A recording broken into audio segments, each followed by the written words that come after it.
Guess who got brands talking? Brandlife.co.za. Good morning, everyone. We are back and you have tuned in with the WITEE Chatterbot show, Women in Tech Empowering Everyone. And we are coming live from 27 boxes in the Bohemian city of Melville. I'm Carmen Murray, tech visionary and futurist, and joined by my double trouble, Jessica McIndoe, a social media fundi to empower you with some of SA's most inspiring women. Jess, can you believe there's about 55 days remaining of this year, and 13 days are holidays for me? Oh no, I don't even want to think about it. I'm like, where has this year gone? Like, it's just absolutely crazy. So today we are joined by our very own digital warrior, May Lalu. It sounds like she's from Honolulu, like Hawaiian. May Lalu. Well, now, she got the warm weather. It's hot today. It is. Now, May Lalu, for you guys that don't know, is the head of digital of Nestlé South Africa. Her role focuses on integrating digital into all brand building initiatives whilst adapting to the changing marketplace with e-commerce driven solutions. Welcome, May. It's so awesome to have you here with us today. Thank you. It's amazing being here. I'm excited. We're going to try not be a trouble for you. No, don't make promises we can't keep. Today, guys, we're going to be chatting about breaking the mold as a digital warrior in the really fast-moving age. So really, I think to kick things off is really, let's talk about staying relevant with Nestlé. You've got a very important role leading digital for Nestlé in the most important and yet exciting time. Working in the digital space is not easy, and it is moving at such a fast pace. It's not just fast-moving goods for you, but fast-moving age. So what is your process of actually staying relevant? For me, I think the biggest thing in my career was being relevant, especially in this industry as well. So the way I do it is I attend many industry events. I keep abreast of global trends, which are very important. We keep thinking that South Africa is behind the curve, but we're actually not. We're getting there quite quickly. And I believe networking with the right people. So I have the fortune of having global counterparts in other Nestlé countries. So networking with them, finding out, what's the in thing, and that's how I remain relevant. Oh, no, awesome. And I think for us, it's also like networking is key. Yes, it's not what you know. With it's the who right you know. people. Right people. Like us. Yes. Oh my gosh. So, trends. You recently had a very exciting trip to Europe's Silicon Valley, Netherlands, to do, I don't know if it's like a field tour of startups to hear firsthand from the alchemist and how they do what they do. How did this come about, and what was the purpose of this trip? What did you learn?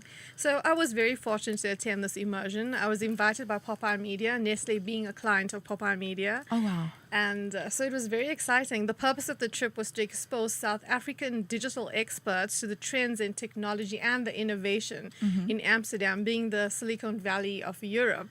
So it was very exciting, and not only to inspire us, but look at possible business ventures as South African business people. And I'm a firm believer of looking for solutions and tapping into resources outside of what's available to you. So what the Netherlands trip did for us was actually meeting with these guys and seeing how they do business. Wow. And they're innovative, they're thinking out the box. We met with a company called AdBuds, and their philosophy is actually tapping into ex-Googlers from around the world. Oh, wow. So not owning those resources, but tapping into talent outside of your network. So that got me thinking, what's the future of the talent marketplace in South Africa and where we're evolving. Indeed. And I was exposed to several tech startups and techpreneurs, so it was really exciting. I brought back lots of insights, which I'm hopefully inputting and adding onto my daily role at Nestlé. Are you going to do a presentation for us? I did do one for Nestlé, but I will do one. Oh, that would be awesome. Listen. Amazing. I've had the privilege to go to Netherlands to go and teach at a business school there, and I promise you I was so intimidated when I was there because they're so ahead of the curve. Like, it's really hardcore. So what did you learn from the Dutch? So what didn't I learn from that? That's the question. They have this test and learn mindset. They're always trying out new things, and they're not afraid to fail. They Yeah. also adopt a very collaborative mindset. So tapping into resources that I mentioned, and not just working within their structure, but outside. So that's what I learned, how can we actually build teams with people that we don't own, Yes. How can we go beyond what we have to expand our resources? No, for sure. And they're also very big on social media. Like, social media is a big deal for them. And it was shocking, like their media spend, digital is probably about 90%. Wow. Really? That's exciting, actually. It's massive because they're actually dealing with a shrinking target market watching TV, because the guys that were watching TV are actually millennials now, Yeah. and they're going to other platforms, digital platforms, to consume that kind of content. And I think somebody told me that apparently also in Netherlands. I'm going off topic a bit. Sorry, but in Netherlands apparently the startups are quite supported. And they really make sure that these people are catered for and that they have the ability to have a cushion. Yes.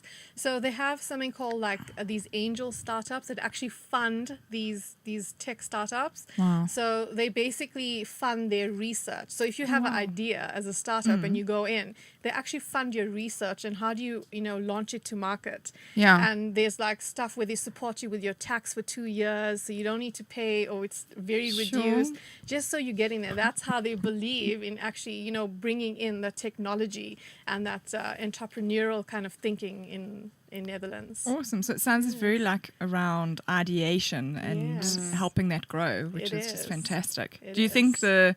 the businesses here would jump at that opportunity in South Africa, or are we going to be a little bit slower to market? I think so. I mean, there are some trailblazers like you guys as well. Yay. So definitely, I mean, the Innovate group, they ran this whole kind of excursion for us. So they've run like fintech immersions for discovery.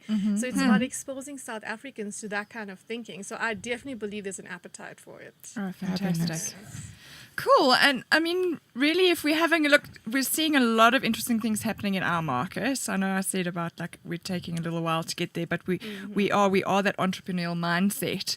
What trends are you honing into, and what's going to be your focus now for 2018, since it's nearly the end of the year?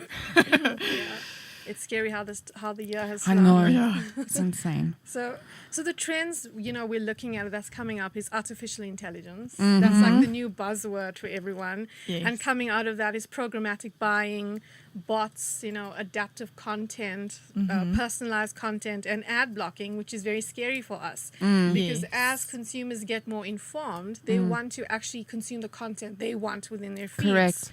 And looking at talent marketplace disruption, that's a big one. And virtual currencies as well come, and we were speaking about this earlier. Yes. So with Bitcoin and what's the future of banking, I think these are big trends that are going to come and hit South Africa. Very exciting. I mean, I was further to May's point, I was watching a show yesterday where they were talking about Bitcoin, and it blew my mind. Like, although I'm a very big fan of it, they were talking about by 2025 how Bitcoin would be a necessity for each business. It's going to help with the bot fraud. It's going to really disrupt in the space. And I almost see it like the M-Pesa, where it's taking mobile money to a completely whole new level. And it's very interesting to see how we're only talking about this now, but the market is already, and there's so many millions of people that's been doing it since 2014. So we are actually behind for once in our lives. But yeah, no, it's very interesting. In terms of technology, so you have the gift of being creative, but also have a huge passion for technology. So we could be soul sisters. What technologies? No, you definitely are. What technologies do you use in your tech toolbox for your campaigns, measurability, and what's on your wish list for 2018? Yes, that's true. We could be soul sisters. We are currently obsessed at Nestle with putting the consumer first with everything that we're doing. Oh, love it. So we make use of various tools, but the one that's going to evolve the way we do business, also deal with our big data issues and personalize our content is something called Consumer 360. So that's integrating our call center data with our digital data so that we start profiling and we're speaking to our consumers in a personalized way. Hyper-personalization. So hyper-personalization. Love So it. that for me is the most exciting tool that we're using. We're still at the infant stages, but we're busy rolling out these several tools, so that we better mine our data that we're getting from social, from web, from mobile, because the biggest problem is big data and how do we manage that? So we're getting there. So No, that's awesome. That's like really close to my heart, that whole hyper-personalized approach and everything else. Exactly. Especially with when you said about like all the ad blocking and stuff coming, like to be yes. that targeted that somebody wants to see that ad at that time. but not being stalker-ish. That's Yes. Yeah. No, agreed. And I also think that when it comes to programmatic buying, I also think that it's paramount that you do hyper-personalization and you really understand the DNA of the person you're trying to talk to, because otherwise you surface on websites and you're talking to people that's not really aligned with what you do. Exactly. And the efficacy of your brand is jeopardized by that. So very important. So it's a great way to start. And tell me a little bit more about, wanting to, putting the consumer first. What have you guys been doing so far, if you could share a bit with us? Yes. So we have a very a robust communication process. We start with understanding who's our consumer, first of all. So we have a workshop. We actually have in-home immersions as well to understand who is this consumer. Yes. And then that's basically the foundation of all communication. We do a lot of listening as well to find out what are consumers saying about our brands and how can we react, how can we make our brands better so that we actually enticing brand love. So it's a whole lot of initiatives that we're busy working on at Nestle, but we always believe that the consumer is the heart of our brands. In fact, they own our brands. We no longer own those brands. Yeah. So it's interesting to see how these brands will evolve in time. And also, you live in the chocolate factory. like I went to go and see Maine. It's like we walk in and it's like hot chocolate and it's like chocolates everywhere. How are you dealing with a very clean eating type of consumer out there? How do you still stay relevant to a consumer like that? So part of Nestle and our pillars, an important part of it is nutrition, health, and wellness.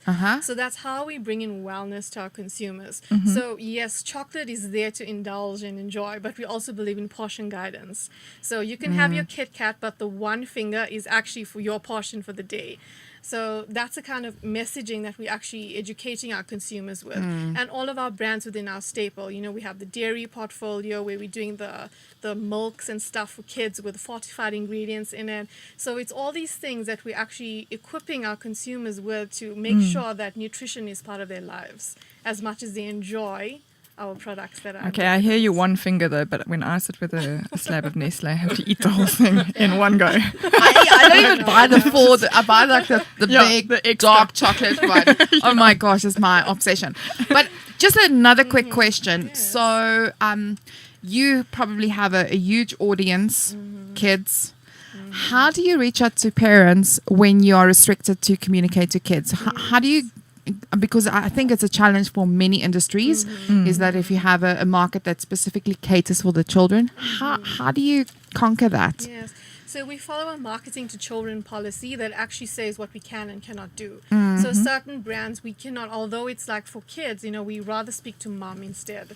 So that's how we get around that. So it's actually being innovative with your communication, where you're speaking to the right, at the end of the day, yes, there is pester power from kids, but mom is the one that's buying the products in store. So we tell our communication to suit mom and dad as well. I think it's important. I think I'm also from like a mom perspective. Like if you mess with the mommy, you're in big trouble. Exactly. So it's awesome to have those policies and things in place as well. So I think what we're going to do now is, like we've obviously chatted a lot, we're going to take a little break, and you can hashtag WITEE show, WITEE show, ask May a question. All right, see you in a bit. You're listening to brandlife.co.za, an industry first in the world of internet radio. Not only are we an internet radio station, We're an internet radio platform for your brand. So why not expose your brand to potentially thousands of listeners and improve your customer relationships and brand equity with podcasts and live broadcasts? Be sure to check brandlive.co.za for more information. brandlive.co.za, harnessing the power of internet radio. Welcome back to the #WITEE show. I'm Jessica McIndoe, and I'm here with Carmen Murray, my partner in crime, and May from Nestle has joined us. And we've been talking some very sort of forward-thinking marketing facts and moving forward for 2018 because the year is coming to an end quite quickly. We've been chatting as well because you are a mom, and obviously you started out from oops. Well, you never know. I've got a little bit of Gypsy Blood. Okay. Would you tell us a little bit about your career and how did you make it to where you are now? So I started my career as a graphic designer. I worked for the country's leading in-store retail marketing agencies. I started it in Durban. And then I moved to Johannesburg. I moved into packaging design, and I did a bit of web design, copywriting as well. So a whole mix of things. And I worked in the agency environment. I then moved into telecoms, and that's when my flair for technology actually began. Okay, cool. I worked for iBurst. And I received a great opportunity to move to Nestle in 2011 as a designer. So I started as a packaging designer. I used to design the chocolate portfolio, so the confectionery and chocolate. It was amazing and exciting. Awesome. And I quickly progressed in my career at Nestle. And with the support of my managers, I moved into digital marketing. And Nestle has been great with supporting my career progression. So when I joined digital, it was a very tiny part of the agenda for Nestle. I ran several digital capability programs, putting in digital at the agenda of our Exco team. And awesome. I think looking back, I've achieved what I set out to, but it doesn't end here. Yes. So the next is who do I pass the baton on to continue that journey. Oh, no, awesome. I love that. That's amazing. I think just to that point, you also recently spoke at the Women in Digital conference. I think it was at Gibbs, and we were talking on the topic of women leading profit-driven marketing. And maybe you can share with our audience your views. You have this theory around eat, pray, love, which I love. So maybe you can tell us a little bit more about that. Yes. So the whole thinking behind Eat, Pray, Love is, profit-driven marketing. It's so intense. And Eat, Pray, Love, the movie, you need to find your zen somewhere. So for me, I always refer to that. But the analogy that I used is, a brief so delicious that you could eat it, creative so divine you could pray on it, and a media plan that'll make you fall in love. Aww. So these are basically the supporting elements to build, that ideal campaign so that you meet those objectives. It's very important to have a good supporting team, tracking the correct KPIs for success. And also, this is not a clean-cut formula, knowing what your objectives are and ensuring that these supporting elements are there will move you in the right direction. No, awesome. I think one of the things that you just said there as well is it's about the team that's supporting you.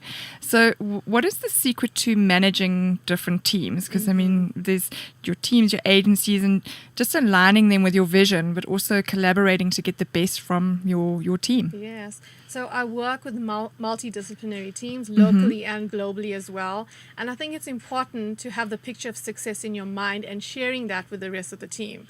I'm a firm believer of treating everyone with the same respect, you'd expect to receive from them. So sharing your vision up front and making sure everyone's on the same page, that's important. When mistakes happen, quickly course correct and learn from them and move on. I'm also truly a believer that everyone needs to work in their own unique way. So bringing in diversity and thinking to the team will make the magic happen. Oh, no, awesome. Yes. I know that making the magic happen. Yes. Okay, so I'm a big fan of Sheryl Sandberg, and she refers to the statement, are you going to be on the menu or do you choose to sit at the table? And if you had to put that in context in your own career, how would you advise our audience to be more assertive and sit at the table and have their voices heard? So, to be completely transparent, it was very hard for me to transition from being a designer behind my Mac into digital marketing. It meant interfacing with several big personalities and people and leading multidisciplinary teams. I had to learn very quickly that in order for me to do my job, my voice had to be heard. I went from sitting at the back of the room and to making my presence felt and pushing myself into uncomfortable situations just to learn and grow as a person. So I think challenge the status quo.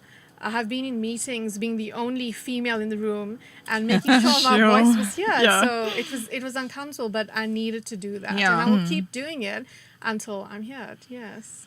And you get more confidence doing that, exactly, which is amazing. And it's also a confidence booster when you know what you're talking about. Yes, yeah. That's so true. Yeah, and it's that saying as well, like, if you don't ask, you don't get. Exactly. Like, you got to open your mouth. So the show's really around breaking the molds. So we know that it's all about putting an end to sort of a restrictive pattern. What would your advice for our audience be in actually breaking that mold, like making your voice heard and progressing within your career? Yes. So as human beings, we put ourselves into our own branded packaging. You know, the way we expect to behave, the way society expects us to behave, challenge this way of thinking and let your own brilliance shine through. Working in the corporate world is tough. I don't succumb to behaving in a certain way or, in a certain leadership style. I let my own unique style come through. I think for me, I believe, be yourself in a world full of Kardashians, Now you're talking my language, girl. Let your own unique self shine through. Oh no, I think that's important. It's that uniqueness and that inner passion that you have to progress in your career. Yes. I would like to ask you, what are your views on planning your career far ahead in this time and age? So it's important to remain relevant, as I mentioned, and watch out for trends that will have an impact on what skills are required in the future. Network with the right people and keep building your own personal brand. Keep learning, but not to a point where you're not applying those learnings to your daily life. And parents with kids also inspire them to be creative. A creative mind is essential, as everything can be solved, using creativity. The textbook approach is no longer works. There's no cut and clean way to do things. So just inspire creativity. Yeah, I actually saw something yesterday about how we're educating and that how we, in this frame of mind of going, you got 4 out of 5. Next time, hopefully you'll do a little bit better. And we actually don't empower people through having that creative mindset anymore, and how we have to, how important it is, so that, like, who's going to be the next big inventor and creator? Yeah. You have to nurture that. Yes. And I mean, one thing that Sheryl Sandberg, you see, I've been a lot on her radar. I've been reading a lot about what she has to say. But one of the things that I think is also important, what she mentioned, is that, if you look, for example, at the career, if you plan it way in advance, the technology is not there. No. So, it's going to change. And if you plan your career 30 years in advance, it's going to be a very boring journey for you. So you need to kind of adapt with the times. And I think you're a perfect example of that. You started with this plan to be a graphic designer, and you nurtured that, and then you just grew into this digital warrior, and you are really taking on one of the biggest FMCG brands in Africa, which is quite incredible. So kudos to you. It's amazing. It's amazing.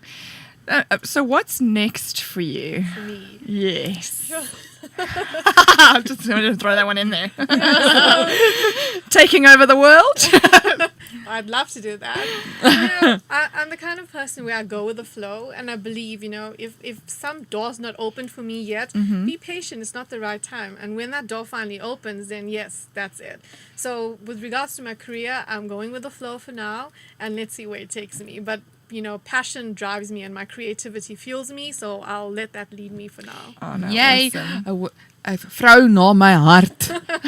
Rarig. Anyway, okay, so you probably know, and you have listened into the show before, so you know that we do this 1 minute WITEE gamification thing.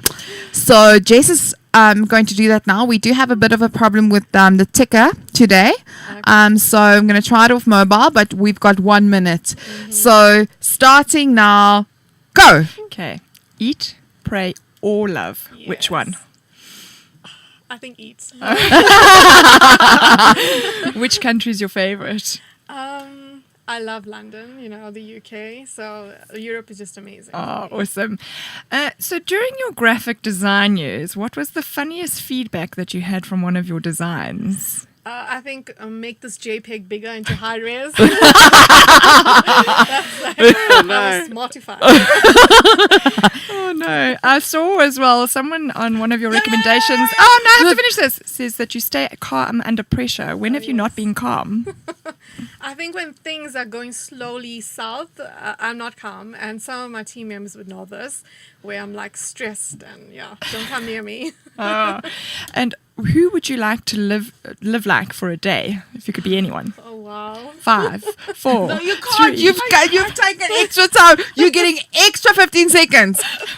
I don't know. I can't. Oh, okay. Favorite app and why?